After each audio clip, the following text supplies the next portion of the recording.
Physician-assisted death, sometimes known as euthanasia or mercy killing, is defined as the act or practice of killing or permitting death on an injured individual.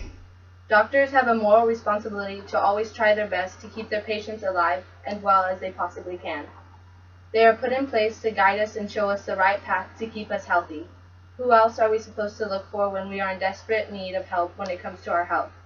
Just as there are corrupted cops, there can be corrupted doctors, whether we'd like to believe it or not. If physician-assisted death is legalized, then it could lead to a very slippery slope between euthanasia and murder. Who's to say that legalizing euthanasia will unfairly target the poor and disabled and create incentives for insurance companies to terminate lives in order to save money? The medical society for years has been trying to make euthanasia or assisted suicide legal. Yet who has the right to say who should live and who should die?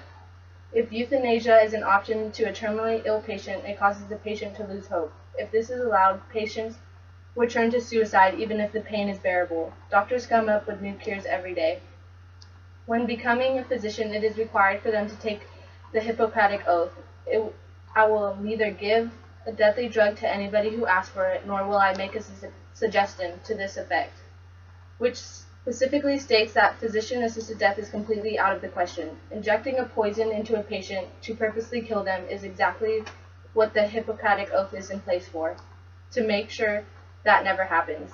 Euthanasia is not morally right and never will be. Some people do not have the luxury and blessing to make it into their adulthood, and what a disgrace it is just to throw your life away willingly.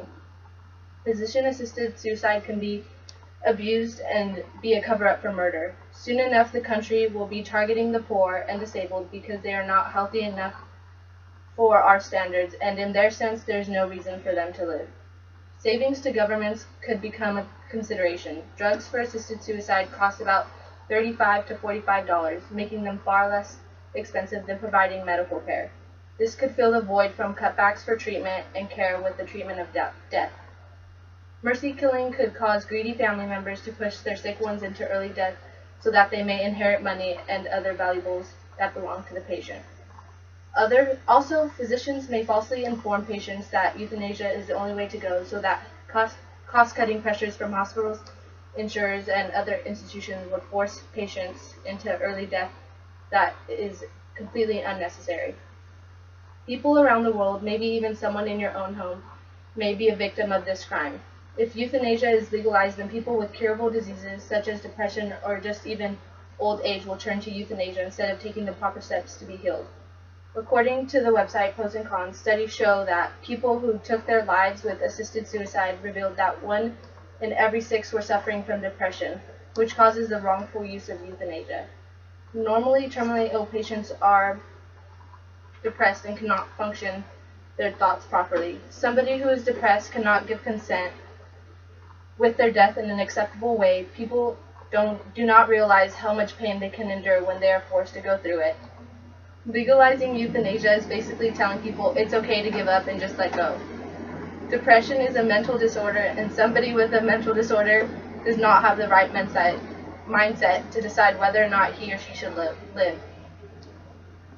Allowing voluntary euthanasia will result in less respect for human life, and opening the doors to this vicious crime could lead to non-voluntary euthanasia, which could cause the doctors to have the power over who is worthy of living and who is worthy of dying.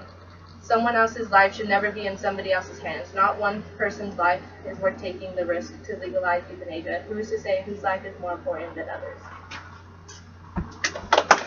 Wow, that was